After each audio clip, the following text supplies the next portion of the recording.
Olá, meus irmãos, a paz do Senhor Jesus. Aqui quem fala é o pastor Moisés Sá, pela graça de Deus, pastor da Congregação Palavra de Vida do Ministério Peniel em São Luís, no Maranhão. A gente traz hoje para os irmãos, o conteúdo do nosso culto de ensino, dia 19 de março de 2020, que nós fazemos todas as quintas-feiras. E temos estudado sobre a interpretação bíblica como uma necessidade da igreja. E hoje, dando continuidade à nossa série de estudos, falaremos sobre a forma que nós temos, os princípios que nós temos construídos historicamente pela Igreja de Cristo, por homens e mulheres de Deus, estudiosos da palavra, princípios para a interpretação de profecias. Sabemos, obviamente, existirem profecias no Antigo Testamento, existirem profecias também no Novo Testamento, mas hoje nós nos deteremos ao estudo de princípios de interpretação das profecias veterotestamentárias, ou seja, das profecias do Velho, do Antigo Testamento, da Antiga Aliança. E essas profecias, irmãos, estão espalhadas naturalmente em todo o Antigo Testamento. Tem profecia no Pentateuco, tem profecia nos livros históricos, nos livros poéticos, mas nós temos livros que são denominados livros proféticos, designados livros proféticos. E é esses livros que nós nos referimos hoje, tá bom? Então nós temos os que nós classificamos como profetas maiores, que são os livros de Isaías, Jeremias, Ezequiel e Daniel, que são livros mais extensos, maior número de capítulos, muito mais conteúdo. E 12 livros que nós designamos como profetas menores. Que livros são esses? Se você está com a sua Bíblia aberta, você pode ir lá rapidamente no índice, no sumário da sua Bíblia, e você vai ver lá a descrição. Depois de Daniel tem Isaías, Jeremias, Lamentações de Jeremias, Ezequiel, Daniel. Fechamos os profetas maiores. Depois de Daniel nós temos a lista dos profetas menores, que no cânon judeu isso é apenas um livro. Nós trabalhamos então os livros separados, os 12 livros denominados profetas menores, de Oséias até Malaquias. Vamos ver a lista aí? Oséias, Joel, Amós, Obadias, Jonas, Miqueias, Naum, Abacuque, Sofonias, Ageu, Zacarias e Malaquias.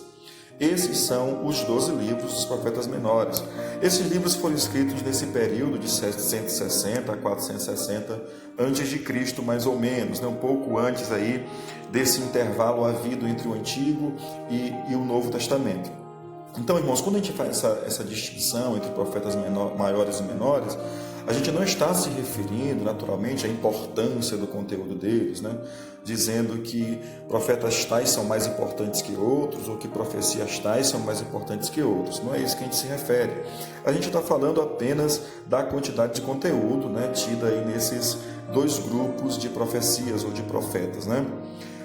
Falando sobre esse significado da profecia. Irmãos, para a maioria das pessoas, no senso comum, se você perguntar para alguém o que significa profecia, tanto no nosso contexto cristão como fora do nosso contexto, as pessoas repetirão aquilo que os nossos léxicos dizem, Se você procurar um dicionário, vai estar mais ou menos assim o significado de profecia num dicionário. É o prenúncio ou a predição daquilo que está por vir.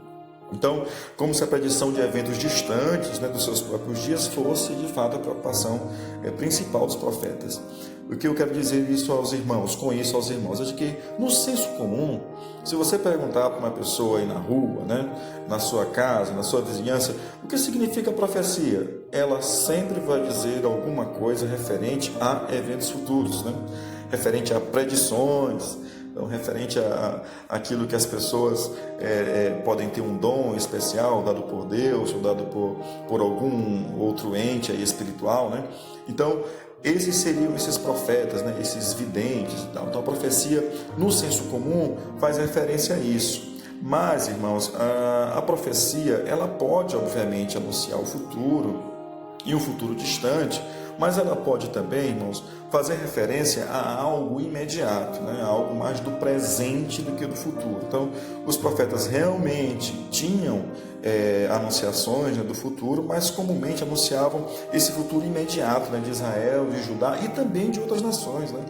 Então, os profetas geralmente profetizavam mesmo para o seu povo, para aquele povo que estava ali, naquela geração, para aqueles dias. Olha aqui uma curiosidade, irmãos. Na verdade, quando nós falamos de profecia no Antigo Testamento, menos de 2% da profecia se refere a um caráter messiânico, né? Se refere à pessoa diretamente de Cristo, né? De conteúdo, de termos de quantidade de conteúdo, apesar disso ser o tema principal de toda a profecia veterotestamentária, mas quando você pega para ver a quantidade, né, do conteúdo que faz referência mesmo a isso é menos de 2%. Outra curiosidade, menos que 5% especificamente se refere à nova aliança, ou seja, menos de 5% se refere de fato à igreja, ou seja, de algo mesmo para muito distante daquilo que os profetas estavam dizendo. Outra curiosidade, irmãos, menos de 1% diz respeito a eventos ainda vindouros em nossa época.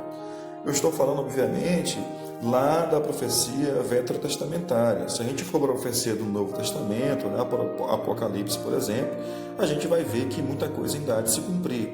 Mas quando olhamos para a profecia veterotestamentária, que é o nosso interesse hoje, menos de 1% diz respeito a eventos ainda vindouros em nossa época. O que eu estou dizendo aos irmãos? Irmãos, aproximadamente, um pouco mais de 90% da profecia exposta no Antigo Testamento faz menção ao presente daquelas pessoas, àquela geração, tá bom? Aos primeiros ouvintes. Mais de 90% da profecia exposta no Antigo Testamento, irmãos, tem esse objetivo, né? Faz essa menção. Aí, meus queridos irmãos, a profecia bíblica, quando nós falamos de seu objetivo, né, aqui ela se lança mesmo, né? Onde é que a profecia bíblica quer chegar, né? Dizemos claramente, é revelar Deus ao homem, né? Fazendo com que o homem compreenda o plano eterno de Deus para a nossa salvação. Então, esse é o objetivo central da profecia. E aqui, irmãos, preciso fazer um comentário, né? Muito importante, eu diria, né? E que comentário é esse? É de que hoje em dia, especialmente com o dom da profecia destinado à igreja pelo Senhor Jesus através do Espírito Santo, muitos acham que a profecia tem o objetivo de revelar pecado de pessoas, ou dizer um monte de coisa e tal. Não, irmão, a profecia bíblica sempre terá o objetivo de revelar a pessoa de Deus ao homem. O profeta é aquele que comunica Deus ao homem, que traz Deus de forma verbalizada, né, ao homem. Então, o profeta tinha, obviamente, essa função no Antigo Testamento, e o profeta que foi inspirado por Deus para escrever o texto bíblico igualmente tinha essa função. E a profecia vai nos trazer exatamente isso, irmãos. A profecia bíblica nos revela a pessoa de Deus para que a gente tenha conhecimento, portanto, da nossa salvação. Vamos então aos princípios, irmãos, para a interpretação das profecias do Antigo Testamento. Um primeiro princípio que fazemos menção é o fato de deve-se tomar conhecimento da situação em que a profecia foi pronunciada. A gente não pode, irmãos, pegar a profecia somente e já propor uma interpretação para ela sem que a gente entenda o contexto, né? E a situação em que aquelas pessoas viviam, o profeta e seus primeiros ouvintes viviam, né? A gente precisa sempre considerar isso. Um exemplo disso, nós temos no livro de Isaías dizendo que ele profetizou nos dias dos reis Acais e Uzias. Então, ele começa o seu livro dizendo isso, ou seja, nos situando historicamente e dizendo para nós muito da situação vivida por aquele povo naquele tempo. Mas também, irmãos, é preciso nós sabermos, né, o tempo das profecias, né, quem eram, né, os seus ouvintes. Quando a gente fala, por exemplo, irmãos, do tempo das profecias, a gente está se referindo se essa profecia ela foi pronunciada antes do exílio da Babilônia, depois do exílio da Babilônia, né, quando o povo já tinha voltado, né, para Jerusalém, né, depois do exílio e tal. Ou seja, em que momento essa profecia foi dita? Né? Nós temos profetas pré-exílicos, temos profetas pós-exílicos também, temos profetas do período do exílio. Se você olha para a profecia de Daniel, por exemplo, né? Então, Daniel profetizou no período do exílio babilônico. É preciso saber quem eram os ouvintes, né, dos profetas, se era o povo de Israel, se era o povo de Judá, né, os primeiros ouvintes. É preciso saber, irmãos, essa situação política e religiosa vivida por eles, né? Então, se era uma época de agitação, né, se era uma época de prosperidade, de riqueza, se era uma época de paz, se era uma época de guerra, ou seja, se era uma época de fartura, se era uma época de fome. Então, isso a gente precisa responder. Ou seja, devemos ter conhecimento, irmãos, da situação em que a profecia foi pronunciada. Vamos então ao segundo princípio. Deve-se descobrir o que significava a mensagem na época em que ela foi dada. Os irmãos devem lembrar dos nossos primeiros estudos, né? Nos nossos primeiros estudos nós dissemos qual é o objetivo do intérprete das Escrituras. É saber o que os autores quiseram dizer aos seus primeiros leitores, tá bom?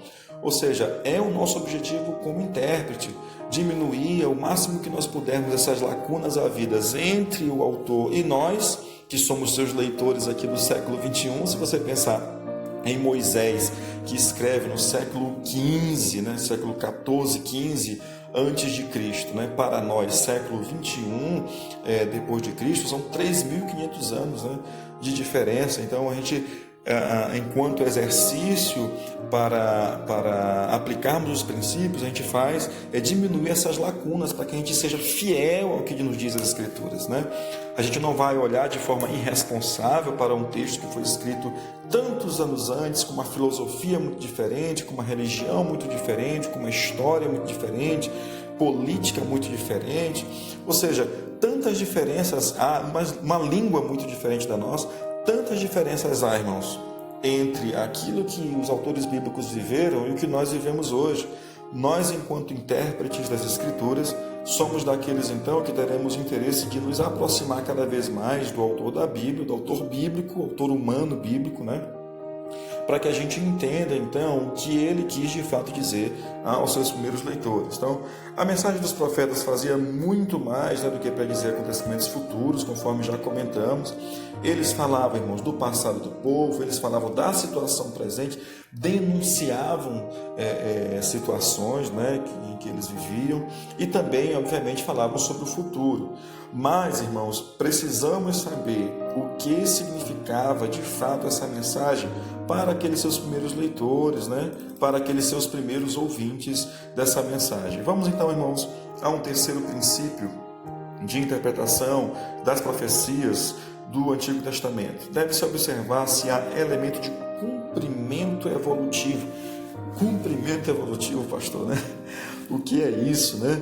Na verdade, irmãos, a gente está se referindo à concretização de uma profecia generalizada, né?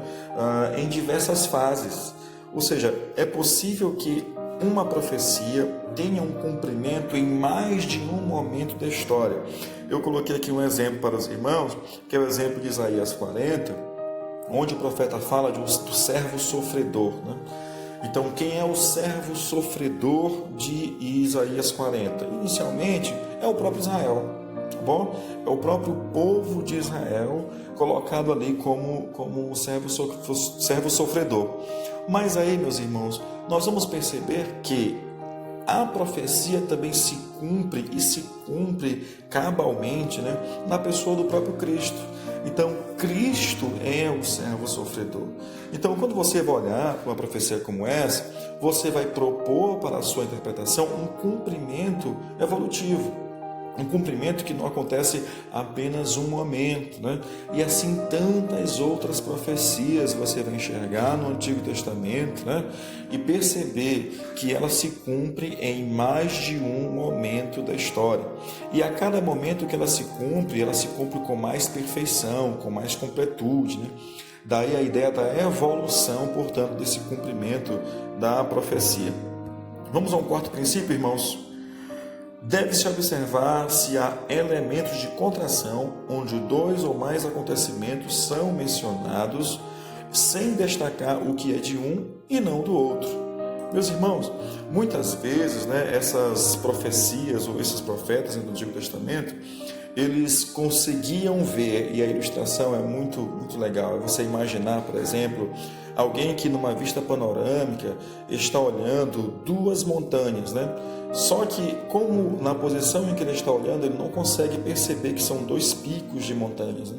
Ele consegue perceber como se fosse apenas uma montanha, você não consegue ter a dimensão de que são duas ou até mais montanhas.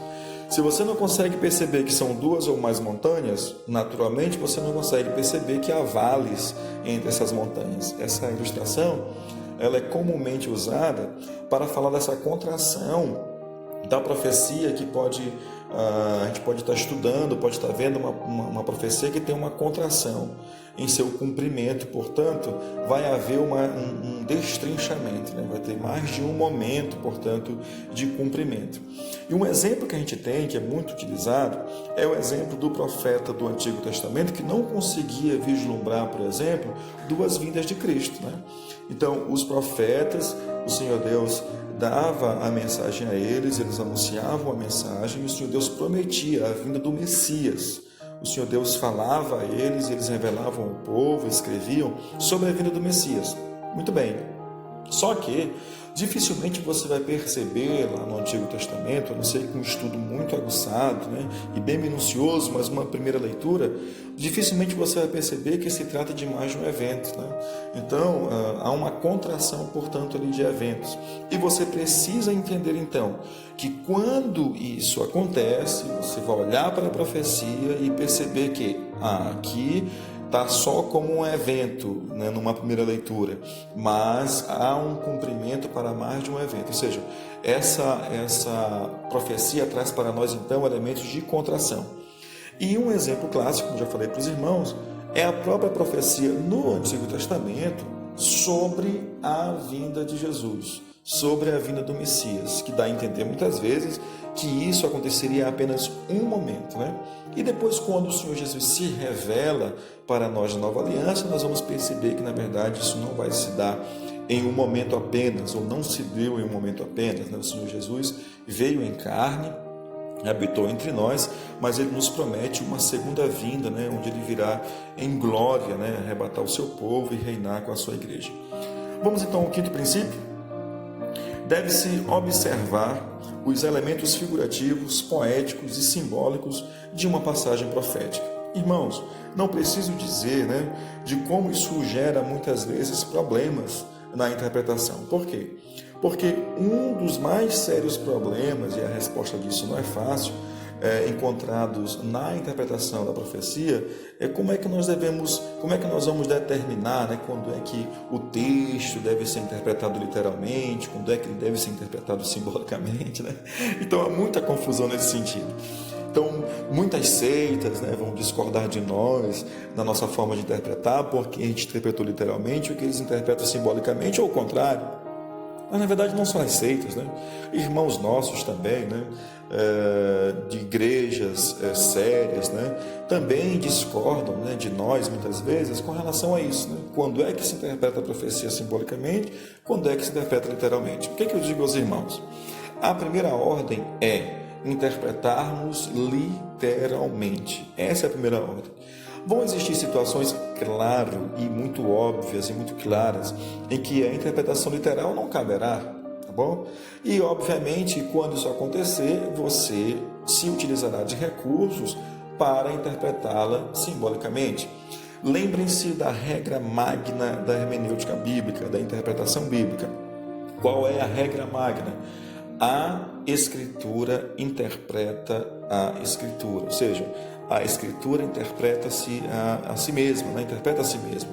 Então, essa é a regra magna da interpretação. Então, se por acaso você percebe com clareza que não há como interpretar literalmente um texto profético, interprete-o, obviamente, simbolicamente, mas se valha de outros textos bíblicos, né?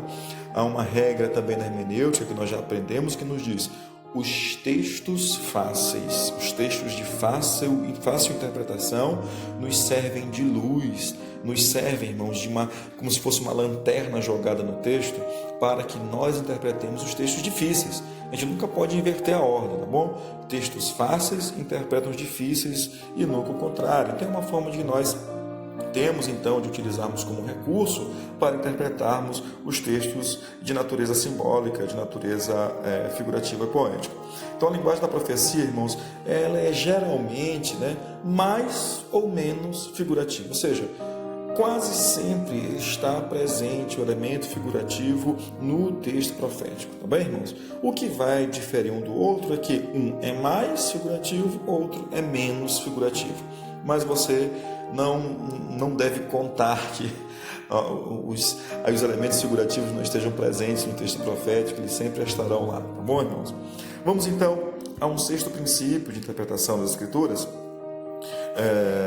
dos textos proféticos das Escrituras do Antigo Testamento. Deve-se observar quando a profecia do futuro ela é condicional. Existem situações em que elas não são condicionadas, É o exemplo de Abraão, por exemplo. Quando Deus faz aliança com Abraão, ele não condiciona nada, de Abraão. Então, ele diz claramente que aquela declaração, que aquilo que ele promete a Abraão, se cumpriria na vida dos seus descendentes. Olha, sai da tua terra, do meio da tua parentela, para uma terra que eu te mostrarei, E ele diz claramente a Abraão: em ti serão benditas todas as nações, todas as famílias da terra. Então, essa profecia, irmãos, entenda bem, essa profecia que Deus dá, que Deus diz a Abraão, ela se cumpriria incondicionalmente, tá bem? Então, não está condicionado ali, portanto, essa profecia. O que não acontece em outros casos. Em outros casos, essa profecia está condicionada. A profecia de Jeremias, por exemplo, quando diz ao povo sobre o cativeiro babilônico que viria sobre eles, ele diz: olha, é por causa da desobediência de vocês, por causa da desobediência do povo. Mas se o povo voltasse, mas se o povo reconhecesse seu pecado, mas se o povo se arrependesse dos seus pecados, eles não sofreriam, portanto, aquele julgamento, não sofreriam aquele juízo. Então, devemos observar quando a profecia do futuro ela é condicional. Vamos a um sétimo princípio de interpretação das profecias. A interpretação de profecias deve estar preocupada com a responsabilidade do servo de Deus. E aqui, meus irmãos, em tempos de coronavírus, que está aí atribulando a muitos, e sem dúvida alguma devemos agir com responsabilidade diante de tudo isso, pensar em que aspecto nós podemos refletir enquanto cristãos e enquanto cumprimento profético, talvez também desses tempos, O que nós devemos fazer? O intérprete da Bíblia, estudando uma profecia, deve fazer duas perguntas, Quais? Até acontecer a profecia, até ela se cumprir, Qual é o meu dever enquanto cristão? Uma segunda pergunta: quando acontecer o cumprimento da profecia, qual é o meu dever de cristão? Como é que a gente deve se posicionar? Até que a profecia se cumpra, qual é a nossa posição? Quando a profecia se cumprir, qual é a nossa posição? Então, quando nós estudamos as profecias bíblicas, nós não estudamos apenas para termos conhecimento delas, nós estudamos para que isso gere de fato uma transformação em nós, irmãos, e a gente consiga perceber qual é o nosso dever de cristão, tá bem?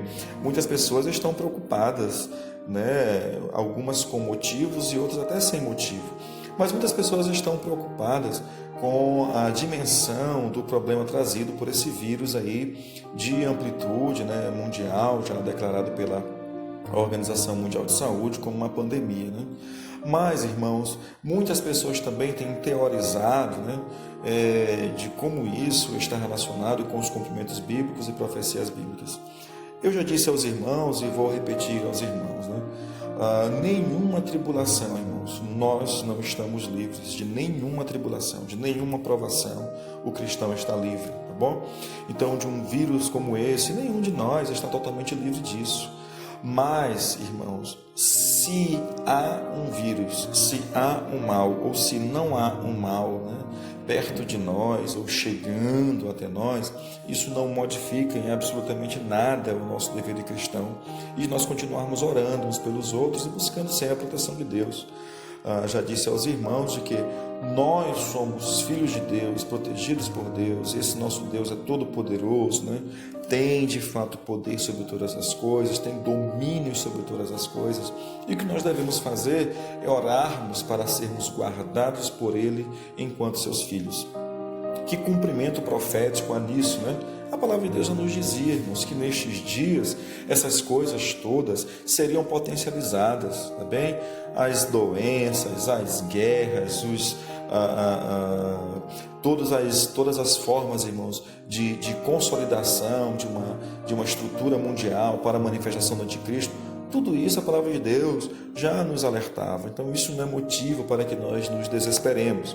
As perguntas que devem ser feitas até quando se cumprir a profecia bíblica, como eu me posiciono, qual é o meu dever? Após se cumprir, qual é o meu dever enquanto cristão? Assim, meus irmãos, nós concluímos da seguinte forma, né? Faço aqui uma menção à diferença entre ortodoxia, né, e a ortopraxia. A ortodoxia é a crença correta e a ortopraxia é essa ação correta, né, o nosso comportamento correto. Nós somos, então, conclamados por Deus, assim como Israel e Judá foram, ao equilíbrio entre isso, né? A crermos corretamente e agirmos, termos um comportamento, uma postura correta também. É o mesmo, né, que isso requer de nós hoje. Então, os textos proféticos, né, servem para nos lembrar de que Deus está resoluto em fazer cumprir toda a sua aliança conosco, né? Então, Deus tem um compromisso conosco enquanto igreja sua, né? Nós somos um novo Israel. Então, tudo aquilo que Deus falou a Israel no Antigo Testamento enquanto seu povo, enquanto povo da promessa, é para que preparasse o caminho da manifestação do Messias, né? Trazendo salvação para todo homem. Todos nós que crermos no Senhor Jesus Cristo seremos salvos, conforme nos diz a palavra de Deus, nos promete a palavra de Deus. Somos desafiados então a termos ortodoxia e a termos ortopraxia. Meus irmãos, assim na próxima quinta-feira, com a permissão de Deus, já estaremos estudando, irmãos, o Novo Testamento. Também a gente conclui aqui os nossos princípios de interpretação dos textos do Antigo Testamento e, com a permissão de Deus, na próxima quinta-feira falaremos sobre a interpretação dos evangelhos de Jesus Cristo, tá bom? Aguardo a todos vocês, que Deus nos abençoe em nome de Jesus.